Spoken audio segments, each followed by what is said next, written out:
Ce midi à la présidence de la République, l'envoyé spécial des Nations Unies d'Amérique pour le Darfour, Dan Smith, et une délégation des ministres centrafricains sont reçus par le chef de l'État.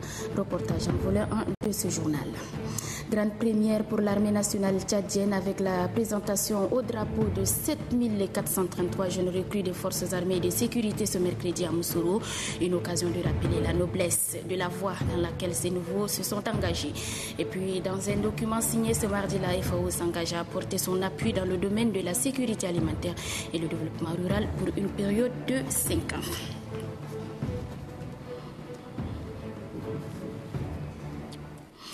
Bienvenue aux 20h, mesdames et messieurs. Bonsoir et merci de votre fidélité à Télé Tchad. Dans l'actualité, le président de la République, Idriss Déby Itno, a reçu successivement ce midi l'envoyé spécial des États-Unis d'Amérique pour le Darfour, l'ambassadeur Dan Smith et une délégation de 4 ministres centrafricains ayant pris part à la 13e session de la Grande Commission mixte Tchad-RCA.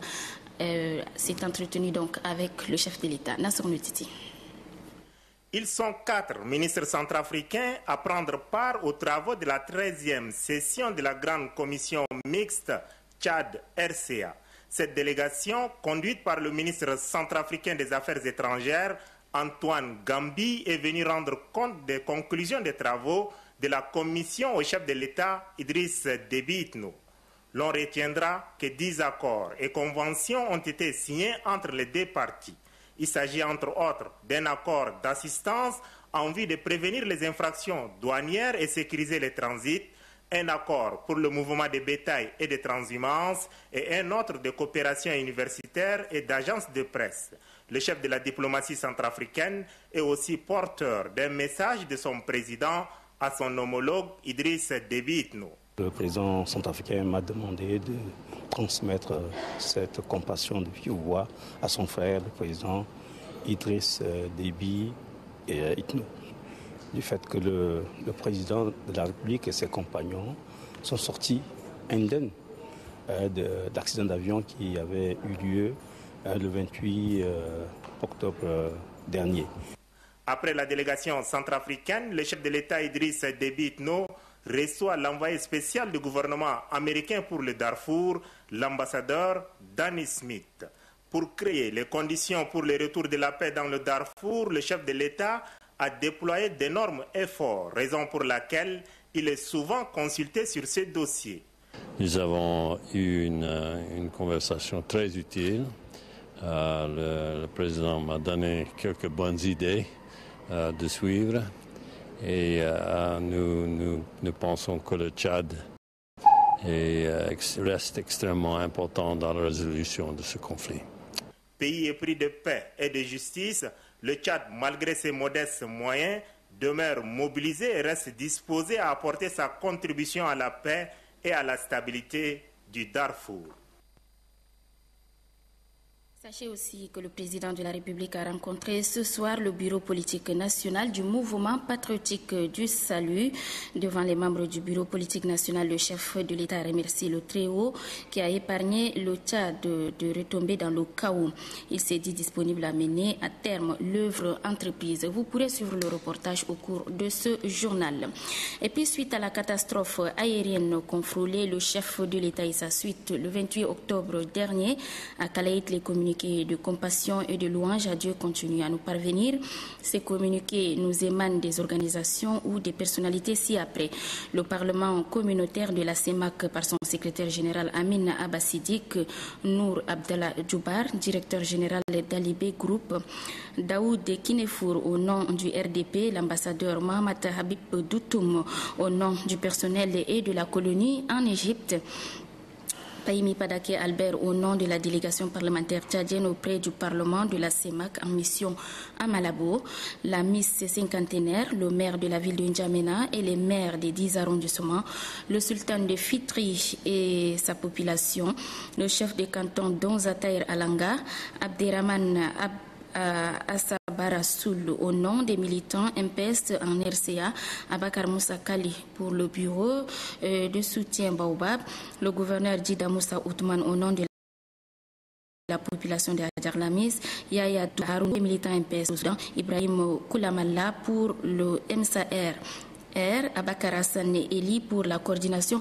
des jeunes du Bureau Blanc du Lac, Abdelkatir Amchi Madia pour l'AJAT, l'ambassadeur du Tchad en Suisse, Bamanga Abbas Maloum au nom du personnel et de la colonie, le sous-préfet adjoint de Droubali Dibrina Abakar Rakis au nom de la population, le directeur de la SNRT et les secrétaires généraux des deux syndicats des retraités Beleu Issou au nom des militants MPS de la Tandilé, le préfet de Loukchari Amat Kouchi Oumar au nom de sa population, le député Abdoulaye Choua et la population du 8e arrondissement, l'ambassadeur du Tchad auprès du Royaume de Belgique, du Royaume des Pays-Bas, du Grand-Duché de Luxembourg, du Royaume-Uni, de la représentation permanente auprès de l'Union européenne et du groupe des États ACP, Amat Awad Sakin, Sagouro Youssouf Mohamed Itno, ambassadeur du Tchad auprès du Royaume d'Arabie Saoudite, Salah Mahmoud, consul honoraire du Tchad à Dakar, le chargé d'affaires de l'ambassade du Tchad en Côte d'Ivoire, Bilal Mohamed Ali, Tahir Anadif Katir, ambassadeur du Tchad au Qatar à Doha, le consul général du Tchad aux Émirats Arabes Unis, Moussa Ahmad Tadjadine, Ibrahim Mahamat Adam, chargé de communication du Bureau du Peuple, coordination nationale, adressent tous leur compassion au chef de l'État Idriss Déby Itno pour l'épreuve terrible qu'il a vécue et qui a failli coûter au Tchad. Et puis un autre communiqué, le colonel Adoum Suleiman Bachar, au camp de force mixte tripartite Tchad au Soudan, RCA et sa suite, le sous-préfet rural de Kiabé Ali Youssouf Hagar et puis la colonie tchadienne, les chefs des races, le sous-comité islamique de Kousseri, eux également adressent leur compassion au chef de l'État et prient Dieu le Tout-Puissant de lui accorder longue vie. Le Premier ministre Emmanuel Nadingar, je l'ai annoncé dans les titres représentant le chef de l'État, a présidé ce mercredi à Moussoro, chef-lieu de la région de Bahr el-Ghazal, la cérémonie de présentation au drapeau de 7433 jeunes recrues des forces armées et de sécurité, une grande première pour l'armée nationale tchadienne dans le cadre de la réforme voulue par le chef de l'État. La cérémonie a lieu en présence de quelques membres du gouvernement et plusieurs officiers généraux des forces de défense et de sécurité. Ramadé Yassan. C'est à 9h10 que l'hélicoptère transportant le Premier ministre Emmanuel Nadingar a atterri à Moussoro. Le chef du gouvernement a été accueilli par le gouverneur de la région de Bahr el-Ghazal, Bayana Gossingar, qui avait à ses côtés le chef d'état-major général des armées, le général de division Yambay Abel Massira, ainsi que les autorités civiles et militaires de la région. Je vous invite à passer la revue des troupes. Le commandant des troupes, le chef de bataillon, Abdoulaye Tiko, vos ordres, Excellence. Non, c'est bon. Comme ça, c'est bon. Il n'y a pas de problème.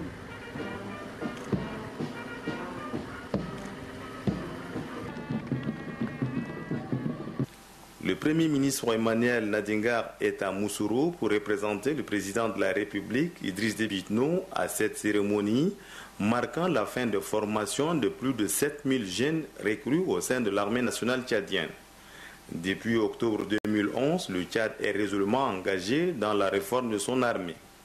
Cette réforme de l'armée, baptisée Opération de nettoyage au sein de l'armée nationale tchadienne, vise à doter la nation tchadienne d'une armée qui obéit à toutes les traditions. En rappel, lors de cette opération de nettoyage, d'importantes décisions ont été prises par le chef de l'État Idriss Déby Itno pour donner à cette institution ses lettres de noblesse. Pour le gouverneur de la région du Bahr el-Ghazal, la Renaissance impose une armée qui se veut le creuset de l'unité nationale où les enfants du Tchad se retrouvent pour défendre la patrie. Le commandant de l'état-major général de l'armée de terre Semat adjoint, le général Zakaria Gobongue, a pour sa part tenu à préciser que la modernisation de l'armée nationale tchadienne est un outil de défense qui s'inscrit dans la dynamique de la professionnalisation de cette institution. Il a émis le vœu de voir une armée républicaine au service du peuple afin de restaurer la confiance jadis rassurante entre la population et les hommes en treillis. L'autre moment fort de cette cérémonie a été l'intervention du chef d'état-major général des armées, le général de division Yambay Abel Massira, qui a indiqué que ces jeunes recrues ont suivi 5 mois durant une formation dans le centre d'instruction de Moussoro, d'Abéché, de Mongo, de Doyaba et de la Loumian. Par ailleurs, il informe que ces jeunes regroupés à Moussoro ont passé 4 mois pour la phase de brassage au regard de leur diversité régionale. Enfin, le général de division Yambay Abel Massira a fait remarquer que le chef de l'État Idriss Déby Itno, chef suprême des armées, a toujours placé au cœur de ses préoccupations la réorganisation de l'armée pour lui donner une dimension républicaine. La cérémonie de présentation au drapeau des 7433 jeunes recrues des forces armées de sécurité a pris fin par un imposant défilé des 28 régiments d'infanterie de l'armée nationale tchadienne.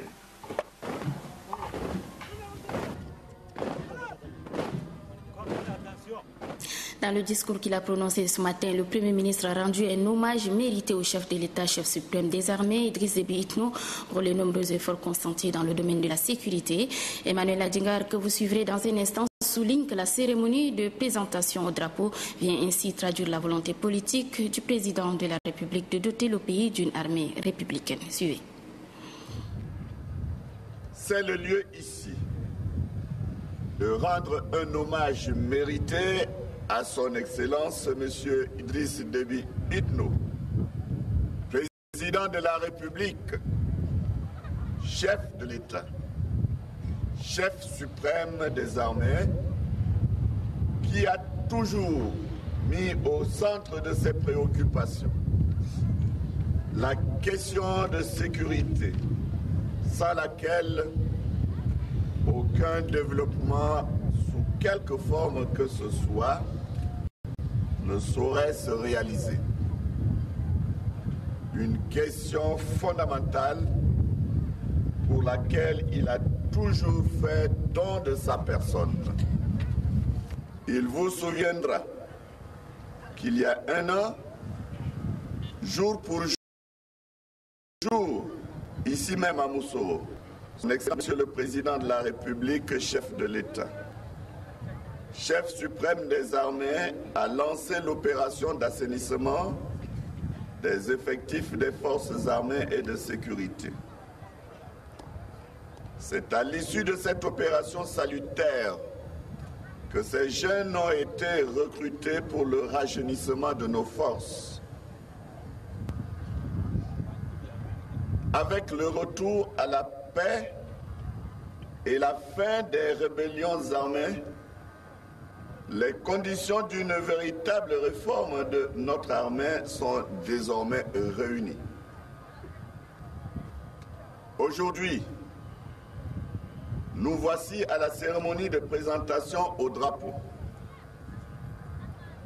Une cérémonie de la plus grande importance et qui traduit la volonté politique du chef de l'État, chef suprême des armées, de doter le pays d'une armée professionnelle. Quant à vous, jeunes soldats, après ces 5 mois durant lesquels vous avez été initiés au métier des armes, avec une formation à toute épreuve, sachez vous montrer digne des enseignements reçus et de votre mission, et ce, au prix du sacrifice suprême. Sachez aussi que dans les unités où vous serez déployés, vous représentez le Tchad dans son unité, et non une ethnie, une communauté, une religion ou une région. Voilà, c'était là le chef du gouvernement Emmanuel Adingar ce matin à la cérémonie de présentation au drapeau des jeunes recrues des forces armées et de sécurité. La 13e rencontre mixte de Tchad-RCA, comme vous l'avez suivi en début de ce journal, s'est achevée hier soir ici à N'Djamena. En 48 heures de travail, les délégations des deux pays ont passé en revue la mise en œuvre de plusieurs accords signés. Les deux ministres des Affaires étrangères ont également signé d'accords de coopération. Saint-Tiche Mantar. C'est tard dans la soirée que le communiqué final de la 13e réunion de la commission mixte Tchad-RCA a été livré. Il atteste que les discussions se sont déroulées dans une bonne ambiance et ont permis de se pencher sur la mise en œuvre de ces nombreux accords qui existent déjà entre les deux pays. Il s'agit notamment de l'accord de bon voisinage signé en 1983, de la convention interuniversitaire ou encore l'accord de coopération dans le domaine des agences de presse. Il y a nécessité de relancer et d'insuffler un nouveau souffle à la coopération tchado-santienne, le communiqué. Alors la 13e rencontre de la commission mixte Tchad-RCA a accouché de nouveaux accords dans le domaine du développement des petites et moyennes entreprises ainsi que des petites et moyennes industries, dans le domaine du mouvement des bétails ainsi que dans le domaine commercial et douanier. Le ministre des Affaires étrangères Moussa Faki et son homologue centrafricain Antoine Gambi se sont ensuite prêtés aux questions des journalistes, notamment celle du retour des réfugiés centrafricains installés au Tchad. Retour qui se fera selon le droit international et les désirs de ces réfugiés, ont attesté les deux ministres. En attendant, les deux délégations se sont randonnées en 2014 à Bangui pour la 14e réunion de la commission mixte Tchad-RCA. D'une rencontre à une autre, la conférence internationale sur les enjeux et défis de la mise en œuvre de la politique de la nouvelle loi organique relative aux lois des finances a aussi clos ses assises hier soir. Cette nouvelle loi permettra à notre pays d'aller plus loin pour faire naître une nouvelle gestion publique responsable et efficace. Innocent Kilayo. Après 2 jours d'intenses travaux, les conférenciers ont apporté des retouches nécessaires sur la loi organique relative aux lois des finances qui date de 1962. La réforme budgétaire au Tchad, les expériences internationales en matière de réforme budgétaire et les réformes budgétaires en Afrique sont les 3 thèmes qui sont passés à la loupe par les conférenciers venus d'Afrique de l'Ouest, de la France et bien entendu du Tchad. Les conférenciers ont à la fin des assises fait des recommandations. 1. L'engagement politique affirmé des autorités publiques qui sous-tend ces réformes. 2. La nécessité de la mise en place d'une structure dédiée chargée de piloter les réformes. 3. L'élaboration d'une stratégie de mise en œuvre progressive des réformes. Pour le ministre des Finances et du Budget, l'objectif recherché dans cette conférence internationale est atteint. Je suis alors persuadé que la richesse des contributions, la complémentarité des idées dans leur grande diversité, bref, les conseils pratiques pour la mise en œuvre de la nouvelle loi organique relative aux lois de finances ont été d'un apport certain dans la conception du futur environnement de la politique financière au Tchad. La nouvelle loi organique relative aux lois des finances sera soumise à l'Assemblée nationale pour son adoption. Nous en parlions hier, le Fonds africain de garantie et de coopération économique FAGAS, une organisation panafricaine dont le Tchad est membre, a organisé ce matin une journée porte ouverte à travers une conférence débat sous le thème « Expérience du FAGAS en matière de promotion des investissements en Afrique ». L'assistance a été informée sur l'institution. Adoum Abdelkader. Pour faire connaître l'organisation au grand public et lui permettre de mener ses actions au Tchad, l'équipe dirigeante du Fonds africain de garantie et de coopération économique a opté pour une journée porte ouverte sous forme de conférence-débat. Une conférence à laquelle ont pris part des membres du gouvernement dont les domaines de compétences sont pris en compte par le FAGAS. L'assistance est également constituée des opérateurs économiques et financiers, des cadres administratifs publics en charge des questions économiques et financières, des cadres des banques et des responsables des petites et moyennes entreprises. Pour éclairer la lanterne de l'assistance sur le thème de cette journée, il y a eu le directeur général de l'institution. Tout en présentant le FAGAS, le panéliste n'a pas manqué d'évoquer l'objet du fonds. C'est donc avec un réel plaisir que nous sommes ici à N'Djamena, en République du Tchad, qui a adhéré au fonds il y a moins d'1 an pour informer davantage et sensibiliser les porteurs de projets, le secteur privé ainsi que le secteur public sur les mécanismes d'intervention du fonds. Dans un pays où le secteur des petites et moyennes entreprises a du mal à prendre son envol, l'intervention du FAGAS au Tchad est opportune. Le Tchad a besoin des institutions financières fortes, de solutions innovantes et des actions concrètes pour financer son développement, promouvoir les secteurs publics et privés afin de créer des emplois au profit de la jeunesse et des femmes et élever le niveau de vie de la population. L'occasion est donc donnée, selon le chef du département des finances et du budget, aux opérateurs économiques tchadiens pour améliorer leurs activités. Le FAGAS intervient dans plusieurs domaines, notamment l'agriculture, le tourisme et les télécommunications. Le FAGAS donne la garantie aux entreprises d'accéder au crédit afin de financer leurs projets de développement. Et puis le gouvernement et la représentation de la FAO validé les domaines prioritaires d'intervention 2012-2016. L'institution onusienne s'engage à apporter son appui dans le domaine de la sécurité alimentaire et le développement en rural. Le point avec Marali Joséphine. Le gouvernement tchadien bénéficie de l'appui de la FAO à travers le cadre de programmation pays, CPP, pour une période de 5 ans. Le programme validé conjointement par les deux parties concerne 2 axes prioritaires, la sécurité alimentaire et nutritionnelle sur l'ensemble du pays et le développement du monde rural. Pour répondre aux attentes des uns et des autres, bien des thèmes tels que l'analyse de la situation, les avantages comparatifs de la FAO au Tchad et ses principaux domaines d'intervention sur le terrain ont fait l'objet de débats. Les participants ont par ailleurs fait remarquer la nécessité de renforcer les structures d'appui à la recherche agronomique, zootechnique et vétérinaire et la mise en place d'un centre national d'amélioration de races et tant d'autres. Le représentant de la FAO, Gervais Da Silva, a indiqué que son institution est disposée à accompagner le gouvernement dans la mise en œuvre de sa politique. Le ministre de l'Agriculture et de l'Irrigation, pour sa part, se félicite du caractère professionnel des travaux qui ont été effectués par les participants. Le développement rural est au cœur des politiques de développement et de lutte contre la pauvreté au Tchad. En témoigne la déclaration du chef de l'État le 8 août 2011 mettant l'accent sur la priorité accordée à la promotion du monde rural. Le ministre de l'Agriculture et de l'Irrigation, Dime Adoum, soutient que l'engagement du gouvernement tchadien envers le monde rural s'est traduit par la mise à la disposition des producteurs des équipements modernes et des gens en vue d'accroître la productivité. En mission dans le Bata, le ministre du Développement pastoral et de production animale, Mokhtar Moussa Mohamed, représentant son collègue de la santé, a officiellement lancé la campagne de lutte contre la méningite. Le point avec Toba Robert. Pour cette campagne de vaccination contre la méningite, plus de 200 000 personnes dans les centres sanitaires d'Ati et de Yao vont recevoir leur dose de vaccin. Un vaccin administré aux personnes âgées de 1 à 29 ans.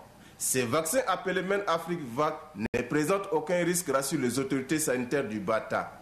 Ils protègent les couches concernées contre les épidémies de méningite de souche A et de nombreux handicaps. Le ministre du Développement pastoral et de production animale invite la population du Bata à se faire vacciner. Le même appel est aussi lancé aux autorités administratives et traditionnelles qui doivent inciter les concernés. Pour Mokhtar Moussa Mohamed, cette campagne de vaccination répond bien évidemment à la volonté du chef de l'État axée sur le bien-être de sa population.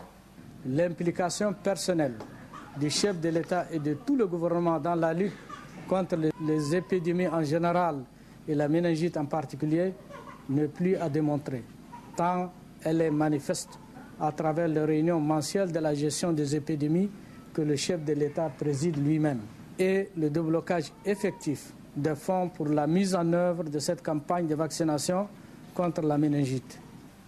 Pour cette campagne de vaccination contre la méningite, les agents vaccinateurs feront le porte-à-porte et seront déployés dans les édifices publics.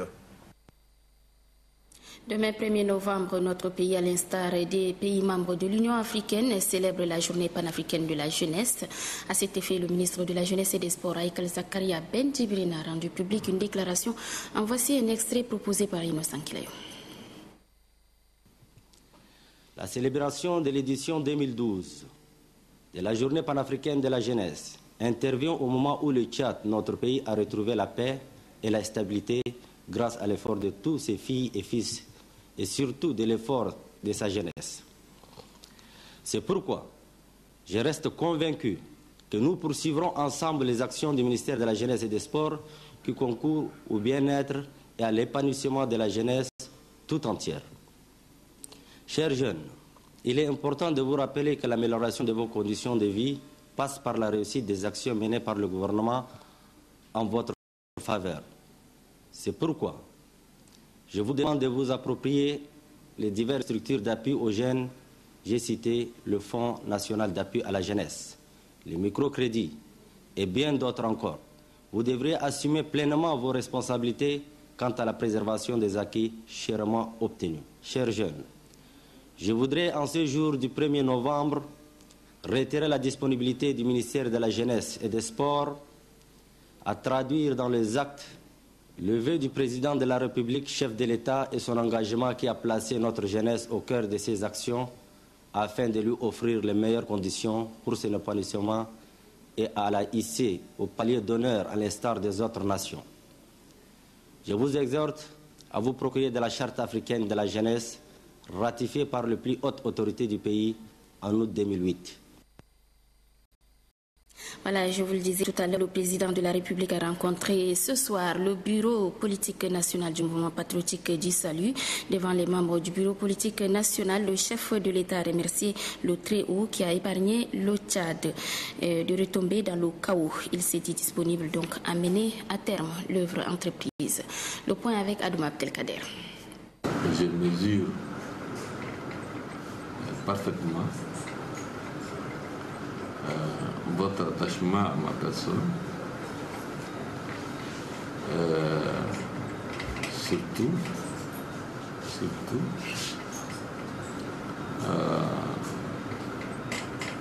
conviction que vous avez dans la mission que Dieu m'avait donnée. C'est comme ça qu'il faut dire. Je pense que c'est le destin, c'est ça aussi, m'a été réservé. Et je me rends compte aussi que si aujourd'hui nous sommes sortis vivants avec moi et mes camarades que nous étions dans l'avion,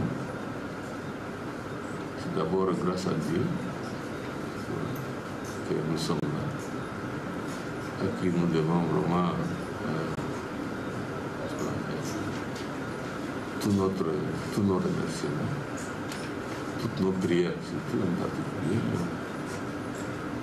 à ce bon Dieu.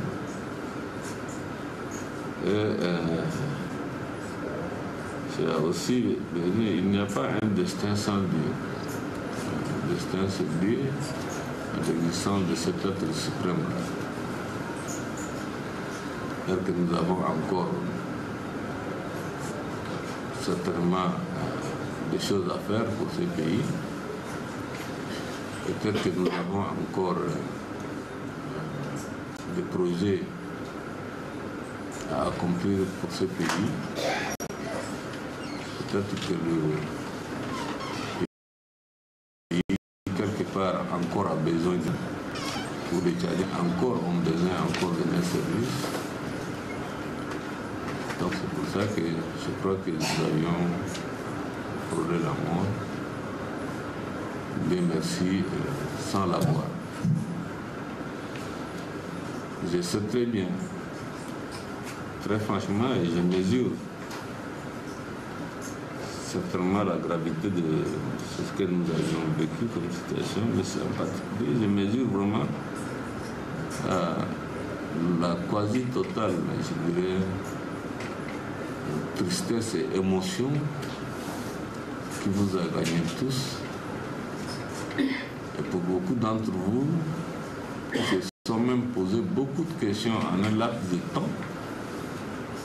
Des questions du genre, mais qu'est-ce qui va devenir, qu'est-ce que nous deviendrons, qu'est-ce qui va devenir le Tchad. Il y a eu vraiment des questions du genre qui ont été posées par les gens. Aussi, vraiment, le silence de ça, je tiens donc du fond du cœur vous remercier tous ici présents, tous les camarades qui ne sont pas avec nous ici, mais qui ont eu aussi et qui ont vécu le même choc, le même moment difficile. Et au-delà, à tous les Tchadiens, cette tristesse et cette émotion, et qui ont vécu des moments difficiles aussi. Dieu merci, Dieu fait de bonnes choses. Souvent, Dieu vous met en examen. En fait. Je pense que ça fait partie de ce passage qu'on peut appeler l'examen. En fait. C'est important pour chacun d'entre nous de tirer des leçons. Voilà le président de la République ce soir même face aux membres du bureau politique national du mouvement patriotique du salut. Et puis ce communiqué en application de l'article 1 du décret numéro 413/97 du 30 septembre 1997 portant révision de la liste et du régime des jours fériés et chômés, le ministre de la fonction publique et du travail a l'honneur de porter à la connaissance des travailleuses et travailleurs des secteurs publics et privés que la journée du jeudi 1er novembre 2012 est déclarée fériée et chômée sur l'ensemble du territoire national. Le ministre rappelle aux travailleuses et travailleurs que la journée du vendredi 2 novembre est ouvrable. À la signature, Mohamed Abali Salah, ministre de la fonction publique et du travail. Du sport, point de presse hier du président de la Fédération tchadienne d'athlétisme, Maître Hissène Garo, point de presse relatif à la célébration du centenaire de la Fédération internationale des associations d'athlétisme qui aura lieu en mars 2013. Le résumé avec Cory Lomor. Tout en présentant le bilan des activités de son institution, bilan somme toute positive en dépit des maigres moyens que dispose la Fédération tchadienne d'athlétisme. Prenant la balle au bond, à l'occasion, le président de la dite institution, Maître Hissène Garo, a déclaré qu'en mars 2013, la Fédération tchadienne d'athlétisme soufflera sur ses 50 bougies. Un anniversaire qui est précédé par le centenaire de la Fédération internationale des associations d'athlétisme qui est créée le 17 juillet 1912 à Stockholm en Suède. Face à la presse nationale et internationale, le président de la Fédération tchadienne d'athlétisme, Maître Hissène Garo, n'a pas tari d'éloges à l'endroit des feux Ahmed Issa et Idriss Mamad Ouya qui ont frayé le chemin aux jeunes et porté haut le flambeau de l'athlétisme. Évoquant le centenaire de la Fédération internationale des associations de l'athlétisme, l'orateur a souligné que le président de la dite institution, Lamine Diak, a rangé les petits plats dans les grands pour rendre la fête belle. Demander à toutes les fédérations de mener des campagnes, de faire des réalisations pour que vraiment on se sente dans l'année du centenaire. Et ces deux distinctions doivent être remises à des personnalités, qu'elles soient sportives ou bien administratives, d'un pays par fédération, mais qui ont joué un rôle très important dans le développement de la discipline, que ce soit sur le plan sportif ou bien sur le plan administratif. Que les fruits tiennent leur langage de fleurs. Voilà, mesdames, messieurs, ainsi s'achève cette grande édition. Merci à toutes et à tous de l'avoir suivi. Très bonne suite de programme sur Télé Tchad. Je vous retrouve demain avec le même plaisir. Bonsoir.